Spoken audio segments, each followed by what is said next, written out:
Hello, my name is Michael, or Kiratze Online, here with StreamerSquare to give you guys a rundown of the new analytics page that Twitch recently launched. This new page will be combining the old stats and revenue pages together into one nice little package. This does mean that the current stats and revenue pages will be getting removed, so you will need to get comfy with this new page. However, today I'll be going over the different sections and giving you guys the scoop on what they mean and how you can use the information to make the most out of your stream. If you would like to follow along yourself, you can access the new analytics page by going to your dashboard and clicking on the channels link on the left side of the page under the analytics header. So let's get started. First, let's take a look at the graph at the top. The top bar containing the date will let you adjust the range of your data. By default, it's on the month you're currently on. You can click the middle portion, allowing you to adjust the date range from your last 7 days, 30 days, or previous 2 months of streaming. It also opens up a calendar to create your own custom date range. An important thing to keep in mind is that whatever date range you have selected is what the data will reflect on the rest of the page, so make sure you have the right date selected. The graph at the top of the page has some great starter information such as average viewers, live views, new followers, subscriptions, and total revenue for that current date range. However, much more information is hidden. By clicking any of the categories, you can graph that specific metric. Taking it a step further, you can click the up and down arrow on the right side of each category to open up a drop-down menu full of even more things to graph. The graph allows you to filter the image per day, week, and month, and hovering over any of the bars gives you a breakdown of the currently selected metric for that particular stream.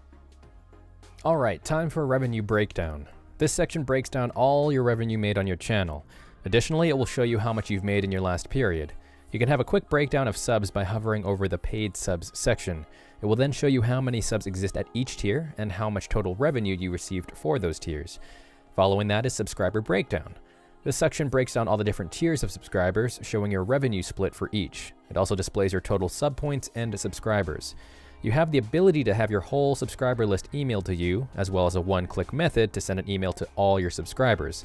It's a great way to thank your subs or send out a newsletter all in one go. The new analytics page now also presents your best clips and VODs. The top streams section lists off your top 5 streams for your currently selected date range. You can also filter the list by clicking the top right of the section. The other options are top 5 streams by new followers and new subscribers. The top clips section is similar. Lastly, if you've ever wanted to know where people watch your stream from, then fear not. You now have extremely specific information on your views by location section. This breaks down all the different ways your stream has been viewed. This can include direct views, hosts, and even from places your stream might have been embedded. Hovering over each bar will give you a specific number of views from that source. Clicking the View Details button opens it up for even more information.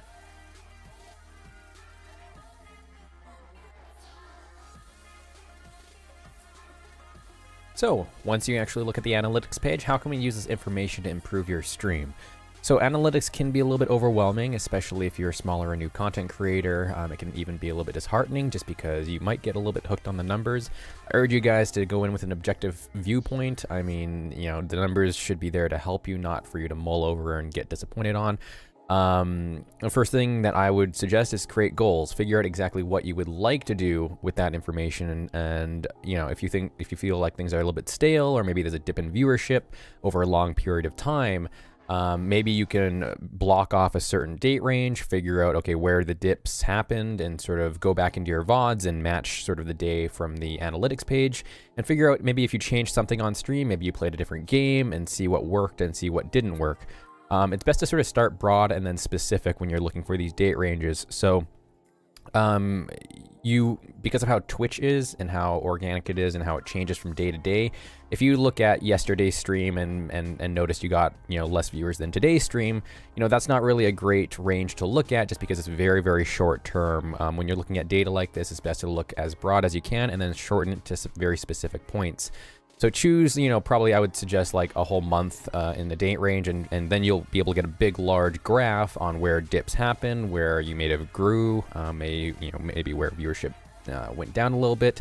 You can see these changes a little bit easier, and then you can sort of hone in on exactly what you were doing for those specific days or those set of days, so you can get a little bit more specific after you look at the whole sort of the big picture, I guess is the best way to put it.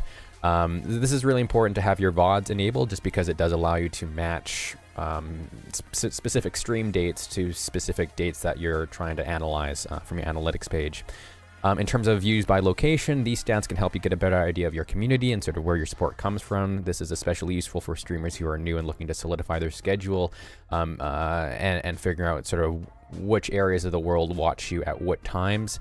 It doesn't give you a time specifically, but obviously this requires some testing. So I would obviously do sort of a set, consistent schedule. It's a very, very important thing to have for any streamer, and sort of test it for a little bit, and then go back into your views by location and see, okay, which areas of the world are focusing on you for certain streams. Obviously, you can see sort of like if you have a lot of NA viewers at certain times, or a lot of EU viewers at certain times, and that can actually help you decide on, you know, whether or not you should do some targeted things, or whether or not, you know, you should try to create a schedule where it focuses on very, you know, your high points, where you're getting the most views, because that's sort of obviously one of the biggest things for streamers, right? And for your top streams or clips, this is just sort of a nice, easy, quick way to check sort of over the past month or the past week, what were your top streams and what were your top clips. For your top streams, it's great because it gives you an idea of sort of what worked best for that, you know, date range block. Whereas the clips are just a nice, quick way to check, okay, so what are my top clips, and then compile those or download those and make a nice, quick highlight reel for, you know, a specific month, week, or whatever. So it's just a great way to sort of showcase your best moments. But, you know, at the end of the day, Twitch fluctuates. You know, it's an ever-changing platform, and what works some days might not work for others. You know, the new analytics page is a really, really nice tool. They streamlined a lot of things from the old analytics and data pages. It's a lot less overwhelming. It's a lot more focused, and that'll help a lot of new streamers, you know, figure out exactly what they want to do with their stream. But this is sort of for the people who really want to try and push their stream and try to make their stream the best that it can be. I think even for people who want to do that, you know, you don't necessarily have to mull over the analytics page. You don't even have to look at it if you don't want to. This is just sort of an overview of the page. If you do want to try and use it to improve your stream, sort of these are some of the things that you should be thinking about. But at the end of the day, if you're having fun, if you're just enjoying yourself on stream, that's the biggest thing. So don't mull over it. Don't get too disheartened over numbers. Really just focus on the content, and, you know, unless you're having like a big area of stagnant growth or a large dip in viewership over a long period of time, I don't think you should really even worry too much about the analytics page. But, you know, it's a nice way to sort of get some nice quick information about how your stream is doing and how maybe you can improve. So hopefully this video helped you guys. And if it did, let me know in the comments below. I'll be checking them on my own profile. Make sure you guys follow the StreamerSquare Twitter and Twitch.